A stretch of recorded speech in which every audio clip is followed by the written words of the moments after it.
Let's walk through the program that we wrote one more time. This time I'm going to focus on explaining every single element of the program so it's more clear and you understand why we need these things. Starting with the include. As you can see, the hash include is actually a preprocessor directive, and we will learn about preprocessor directives in future lectures. But the hash include is very important because we need this to bring into our code files external functions like the printf. In this example, we're actually including standard IO, and the hash include is used to include another file into this file. Usually the file we include is a header file with a .h extension. So that's the main takeaway from this, is that the hash include brings in code that's in a different file into our current file. The standard IO is standard input output. It's part of the standard C runtime, and it's one that includes things like functions for printf, if you want to print to the screen, user input, things like that. It's all defined in standard IO. Keep in mind that C as a language is a very small language. The keywords are around like 32 keywords,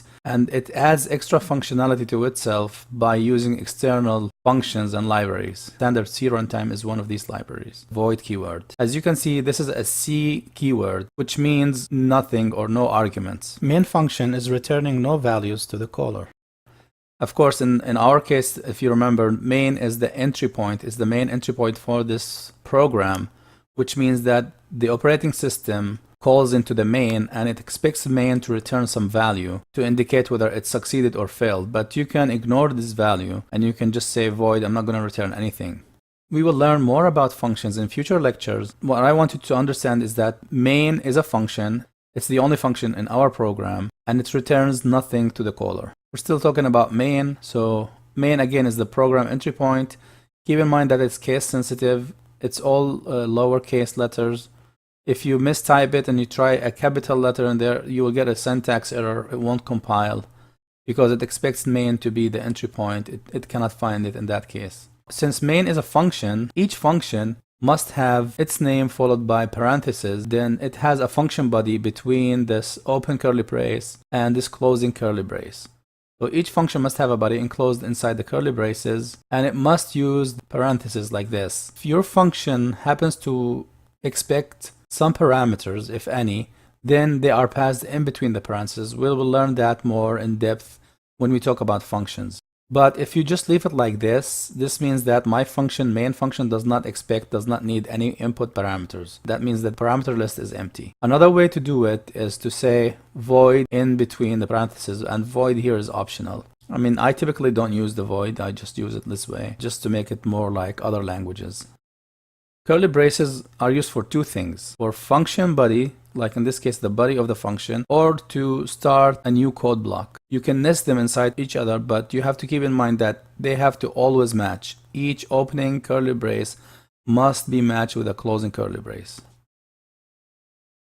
Alright, printf. So printf, it's a C function that is written by some external library. It's actually hosted inside standard IO library. The library comes in two files: the header file. The body of the function, or the code, implementation code of the function, is actually inside a .lib file. This is one way where C can be extended by using libraries. A C library is a form of reusable C code. It's a binary format, and it can be generated by C compilers. Actually, we can create our own libraries, and maybe we should do that in future lectures using the Visual Studio. We can create executable files and .lib files, which are called C libraries. There's something called also DLL, which is a Windows concept. It's a dynamically linked library. We will touch base on that in a future course when we talk about Windows programming. But right now it's all focused on C, so we might actually touch base on the C library in this course. So printf takes one or more arguments in. The main one is the first one, which is called the format string. The format string, it just tells printf what to do, what to output on the screen. In this case, it's just a series of characters, literal characters, that it will just spit out on the screen. There are some escape sequences in here, \r, \n.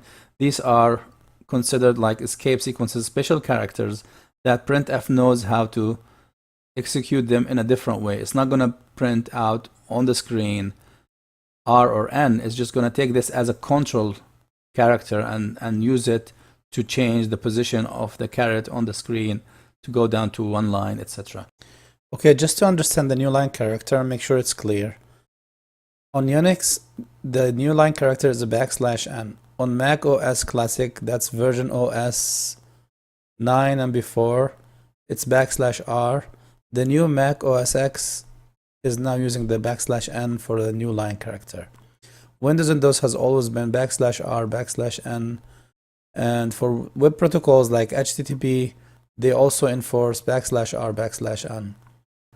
The standard C libraries like standard IO or the OS try to encapsulate and handle the \n translations for us. However, some freestanding platforms and compilers may not translate \n as you expect, and the result may not be the desired one. For example, some dumb terminals may not expand \n to be \r, \n, and then you get all the output on the same line. Take special care when you're dealing with files, because the files are tricky. If you want your code to be cross-platform, you cannot rely on \n, because again, Windows wants \r, \n. On Unix and Mac, this will not work inside files. Some kind of translation may be needed. You need to check your environment, platform, and compiler, etc. So I just want to clarify this. If you run into issues, just keep this information in mind. So again, printf is used to output text to our standard output. In this case is a screen. As you can see in this first hello world, our program has one function, which is the main function, that calls another function, calls printf. And the parameter for this printf is a string. Strings are usually enclosed between quotation marks like this. Okay, so now this statement ends by the semicolon. And if you remember, we discussed in previous lectures that each single statement that the C program has must end with a semicolon, especially if it's a single statement. But there are times where you have like code blocks like the curly braces. In that case, you can skip the semicolon because the compiler will understand that this actually is an indication of a code block. You don't have to put a semicolon on every line, right? For example, the void main, it knows that this is where it starts, this is where it ends. It doesn't need any semicolon. But for this statement, if we didn't have this semicolon here and you had another statement, it will be confused whether this is a single statement or its continuation is on the second line, etc. That's why we need a semicolon here. There are some rules. We will learn that more in future lectures. Alright, that's it for this video. Be sure to like and subscribe for more videos. If you have any questions or suggestions, leave them down below. Thank you for watching.